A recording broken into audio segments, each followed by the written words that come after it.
It is incredible to see the way that God is blessing you, and knowing Severa and Petro and the names of clients. We love you, we respect you, and we appreciate you. Biranezeza cyane rero kandi n'iby'igiciro kumva izi nkuru cyangwa se ubuhamya bw'abakiriya ubwa Saveria ubwa Petro n'ubundi nk'ubwo ngubwo wumva aho bagiye aho bavuye naho bageze uyu munsi.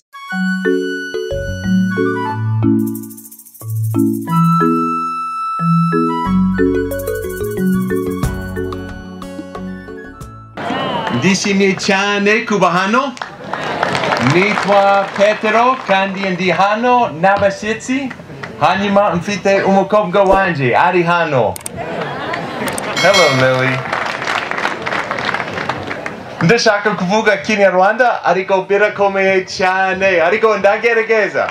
Birashoboka. Simbizi niba mushobora kumva neza ariko turagerageza. So uyu munsi ni munsi mukuru.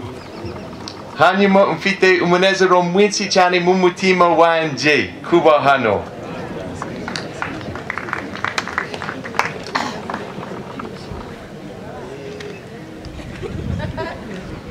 So now I will try the difficult Kinyarwanda. All right. Nyakubahwa guverneri w'intara y'Amajyepfo, bayobozi bandi mu nzego za leta, bafatanya bikorwa b'urwego, abatumirwa bose bakoze n'abakiriya b'urwego, ndabasuhuje mwese.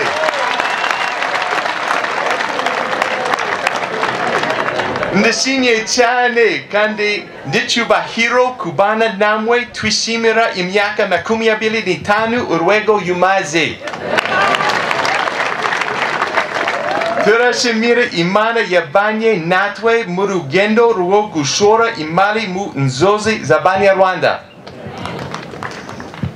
Turashimira cyane ubuyobozi bw'u Rwanda buyobowe na Nyakubahwa President Paul Kagame kubo kugira iki gihugu ahantu hatakanye kandi habereye gukorera ubucuruzi. Turashimira umuyobozi wacu banki nkuru y'igihugu kuko bakendanye natwe muri uru rugendo ndetse n'abayobozi ba leta mu nzego zose kubo kudushingirikira muri uru rugendo.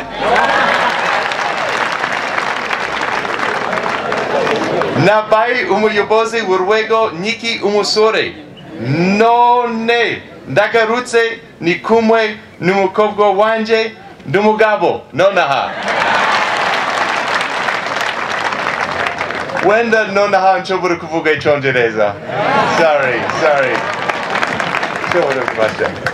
But it is an absolute joy and delight to come back to this land that has seen so much incredible transformation over 25 years. Ndagira ngo babwire yuko nezezwe no kuba ngarutse muri iki gihugu cyabayemo impinduka nziza cyane mu myaka 25 ishize.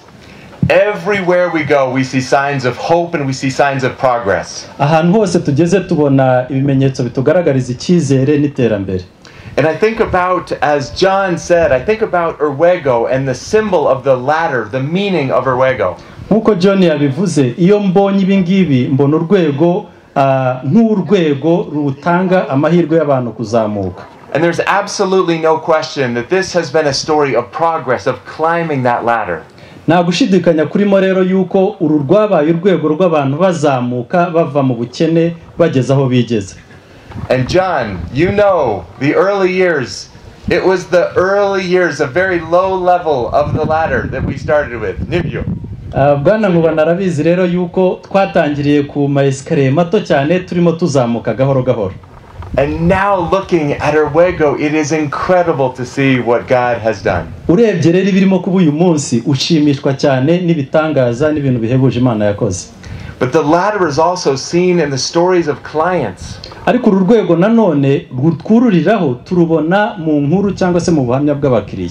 And I want you clients to know that we have the highest level of love and respect for all of you. Ndagira ngo abakiriya bacu rero bamenye yuko turabubaha kandi turabakunda. when we hear stories of what it was like to begin and where you are now, it is incredible to see the story of progress that you are living out. Iyo duteze amatwi rero ubuhamya bwanyu tukumva aho mwaturutse naho mugeze uyu munsi, biba binejeje cyane biryohera amatwi yacu kubyumva. And it has been the joy of my life to spend time with some clients and to get to know their families, to get to know their stories, and to see what God is doing in them and through them in their communities. Numunezero uhambaye cyane rero kumva izo nkuru no kubana namwe no kugendana namwe no kuba abanyamuryango banje turimo tugendana muri urwo rugendo. Now I think we have a problem with the logo over WIGO. Ngira ngo hari akabazo kari muri iriya logo cyangwa kiriya kirangantego cy'urwego. Because I think the ladder is too small. Mbona ruriya rwego ari rugufi cyane. When I hear the stories, I think we need a very big ladder to capture the progress that you have made. Wumvishije ubuhamya bw'abakiriya, wumva ruriya rwego dukwiye kururambura kiriya kirangantego kikabaho kirekire. It is incredible to see the way that God is blessing you, and knowing Severa and Petro and the names of clients. We love you, we respect you, and we appreciate you. Biranezeza cyane rero kandi n'iby'igiciro kumva izi nkuru cyangwa se ubuhamya bw'abakiriya, ubwa Saveria, ubwa Petro n'ubundi nk'ubwo ngubwo, wumva aho bagiye aho bavuye naho bageze uyu munsi. At Hope International, we have as our mission to invest in the dreams of families. Muri Hope International, misiyo yacu cyangwa se kitubeshejeho ni ugushora imari cyangwa se gushora ingufu zacu mu nzozi z'abantu. And our WIGO and all of this, we don't exist for our dreams as an institution. We exist to come alongside you in the dreams that God has given you.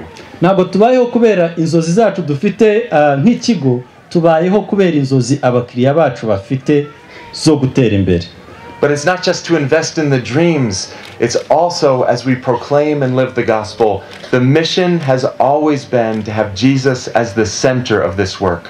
Ntabwo rero tureba iterambere ry'abakiriya bacu mu buryo bwo mu mufuka cyangwa se ubukungu gusa, ahubwo twifuza no kubabwira ubutumwa bwiza kugira ngo iterambere ry'ubukungu rijyane n'iterambere ry'imibanire yabo n'Imana. That God has created everyone with incredible gifts and abilities and talents and is loved by the God of the universe. Kugira ngo twibuke yuko iyi Mana yaturemye, yaremye isi, yaturemanye impano zitandukanye n'ubushobozi butandukanye, ari nabyo dukoresha tukiteza imbere, ariko tukibuka no kuyiha icyubahiro muri ibyo ngibyo. And I celebrate that we see God is at work in this nation. God is at work through you. Biranezeza rero kubona hari ikintu Imana irimo gukora muri iki gihugu cyangwa se gikora ikinyujije muri mwebwe abakiriya bacu. Now when I was here, I wanted to learn Ikinyarwanda very badly. Igihe nari ndahangaha nifuzaga kwiga Ikinyarwanda cyane. Ndashaka kuvuga Ikinyarwanda kinshi. And my first sentence, I wanted to speak Ikinyarwanda so badly, and interuro nahereyeho niga Ikinyarwanda. My first sentence was ndashaka guhinga inanasi. Icyo nicyo Kinyarwanda yabanje kwiga. And earlier this week, I had the privilege of trying to guhinga. Muri iki cyumweru rero ndi muri iki gihugu nagize amahirwe yo kugerageza guhinga. We were there and it was very difficult. Ntabwo byari byoroshye turimo tubikora. Iminota itanu mfite imyota, amazi ni hehe, birakomeye cyane. So after 5 minutes I started feeling thirsty. I actually wanted water. But we planted an avocado tree. Ariko twashoboye gutera urubuto rw'igiti cya avoka. Avocado is one of the beautiful things of this country. Nkunda kurya avocado. Sorry, yes. And what we know is that it takes time, but that avocado tree will grow. Avocado ni igiti kiranga u Rwanda, turazifite nyinshi cyane, ariko isomo yifuza yuko dukuramo nuko ari igiti gitwara igihe kirekire kugira ngo gikure kizera imbuto.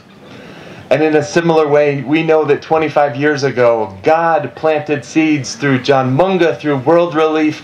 God planted seeds that now have grown into this beautiful tree. Ni igiti cyanyibukije yuko imyaka 25 ishize Bwana John Munga n'abandi babibye imbuto, izo mbuto tukaba arizo turimo gusarura uyu munsi. And now the fruit are stories of what God is doing in transformation and impact through all of you. Imbuto rero turimo gusarura uyu munsi ni inkuru twahoze turimo kureba hariya kuri video z'ibintu Imana irimo gukora mu bakiriya bacu. But I believe this tree is going to continue to get larger and larger. ariko ndizera nashidikanya yuko iki giti kizakomeza kuba inganzamarumbo kigakura cyane. And Christine and the leadership team, we have so much trust and confidence in you. Turizera rero tudashidikanya yuko Christine na timu ye bazakomeza gukuza iki giti kikaguka.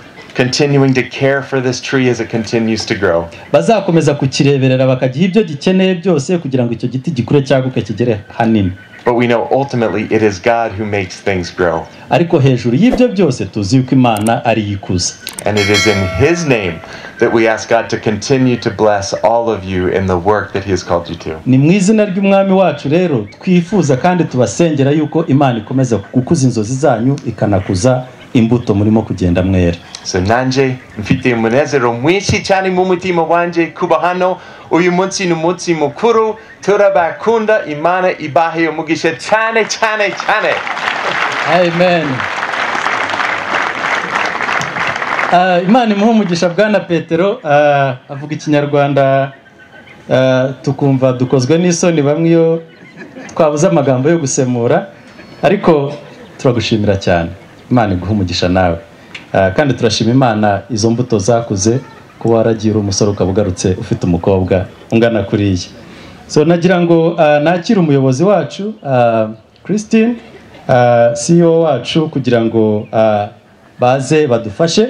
Tugiye gushimira bake mu bantu bagize uruhare mu gukura kw'icyo giti.